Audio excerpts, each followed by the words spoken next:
Namazga sый менен келиңиz, болбосо ый менен келесиз дейт. Сый менен келиңиз, болбосо сы деген тамганы алып коюңуз, анан келиңиз ый менен дейт. Биз туугандар, алхамдулилля, Алла Таала мынакей чакырып атат. Бул азан Алланын чакырыгы. Эмне деп чакырып атат? Хайя ала сола. 5 вакыт намазга азан айтылганда, үйүңөрдөгү ишиңерди токтоп тургула кичине. Алланын чакырыгын уккула.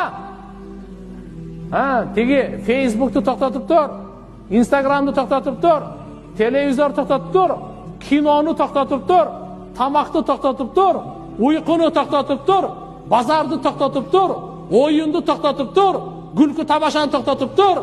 Кел намазга. Мен чакырып атам, ааламдын кожоюну дейт. Намазга чакырып атат Алла Таала. Бизди кыйнаш үчүн эмес, бизге бериш үчүн. Бизге эмнени бериш үчүн? Хайялал фалах. Кутулу, кутулу, кутулу. Кабырдын азабынан кутулганды каалайсызбы?